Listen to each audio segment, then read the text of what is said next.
if you had a computer screen and you had to change that computer screen and what was on it physically, I mean, where do you bloody start?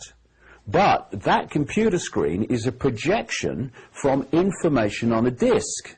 Okay, so I want to change that. Okay, disk out, reprogram, press enter, disk in. Whoa, different world. And what's happening now as part of this whole truth vibrations transformation is the information construct of this universe is changing. As it does, it's a cycle. I mean, the ancients talked about the circular nature of time. And this for me, Bill, and I can only speak, you know, when I talk like this, from where I'm coming from and what I've researched. People will have to come to their own conclusions, of course. It's only right. But the ancients talked about the circular nature of time. And it's like a cosmic game.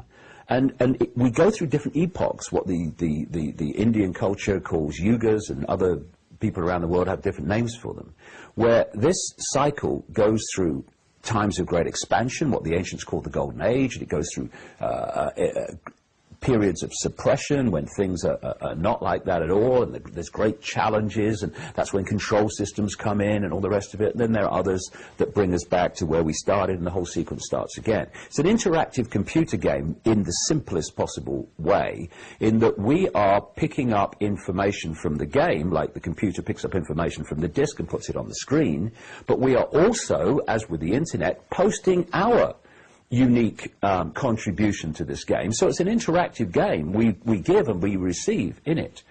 And it seems very powerfully right to me, going right back to the truth vibrations coming into my life 20 years ago, that awareness of it anyway, is that we are moving at this time from a period of suppression. I don't think anyone needs any convincing of that.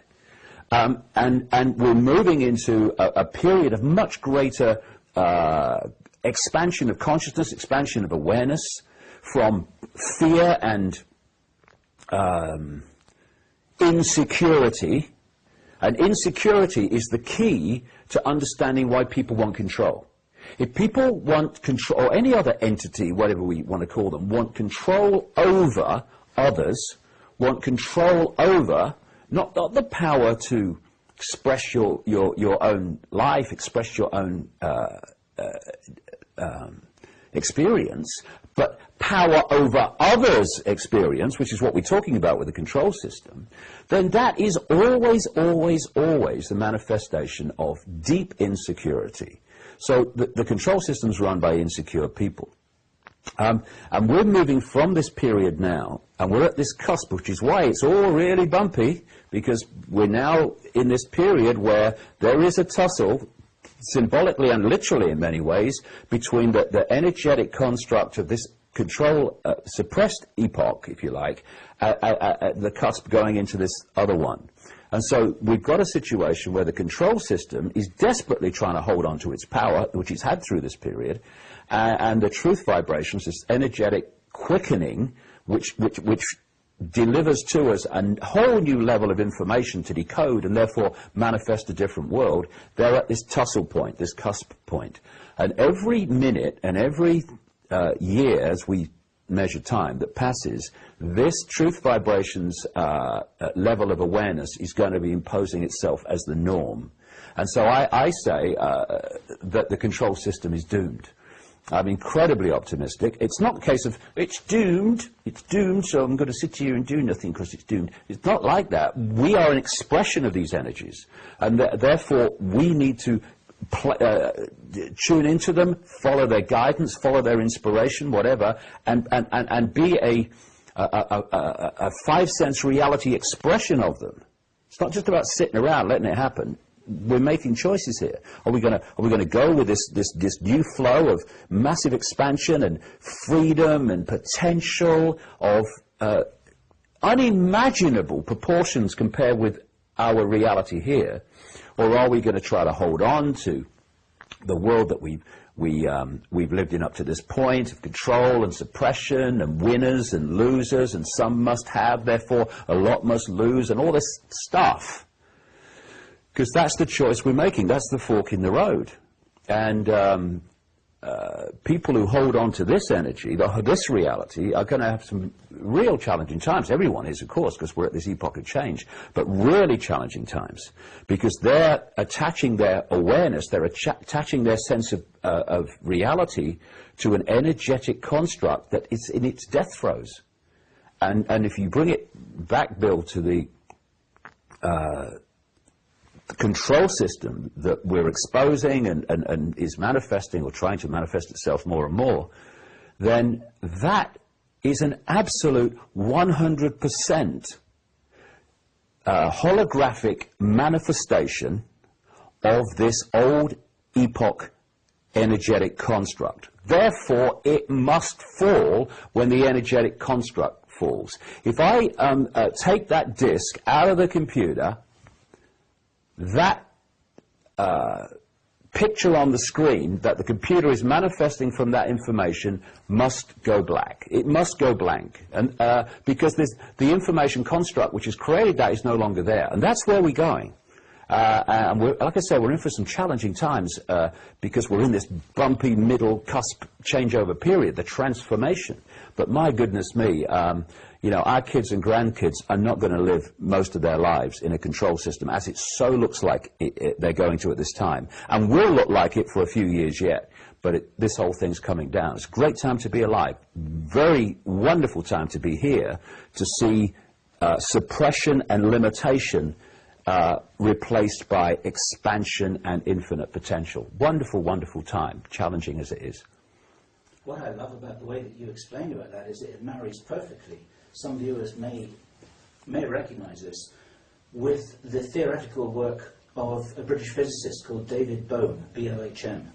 He described exactly what you're referring to as the implicate reality and the explicate. Yes, right, yeah. We heard of that before. Yeah, yeah. And the way to change the explicate reality, which is like what is expressed in our current physicality, is there's this implicate reality behind all this. And of course, high technology ETs, advanced spiritual beings, or mischievous spiritual beings, or evil spiritual beings who don't want to know what they're there, they mess around with the implicate reality, and then the results are like metaphorical projections on the wall on the explicate reality, and this is kind of what you're saying. So I just wanted to close that loop there, because you're not talking nonsense here. This is recognized by quantum physicists everywhere. Well, that's an interesting point, Bill. I mean, maybe I could explain something that I've got in this new book, Human Race, Get Off Your Knees, which relates to that in terms of how I'm saying this control system came about. Certainly the control system in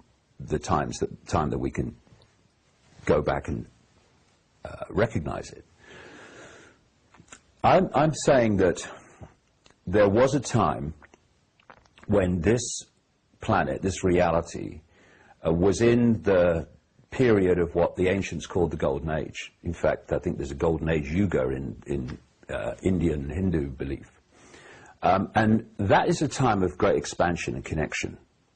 And so we could not, from the perspective of life here now in so-called physical bodies, really perceive the true dramatic different nature of what that epoch expresses, where you're in this world but you're not of it in terms of your point of observation. You're experiencing this world, but you know you're experiencing this world. You're not in this world and you think this world is all you are. You're there. You're at a point where you are looking at and experiencing the world immediately that you are quote in, but you've got points of observation, points of understanding in the higher realms of consciousness, which can give you a totally different fix upon this reality. For instance, if you're sitting in a house and all the windows are shut, which is basically symbolic of where humans have been in this period we've been through, then you can think that the world and everything is in that house. But you open a window as you pull your point of observation back, not just from within that house, but from much higher levels of perception, because of this connection between experiencing level and higher levels of consciousness. Suddenly you realize The house is in a street. And you go out in the street, you realise that the street's in an estate, the estate's in a town, the town's in a county, the county's in a country. Hey, I'm on a planet. And then you look out into the stars. But all that has always been there while you've been sitting in the room with the window shut thinking this is all there is.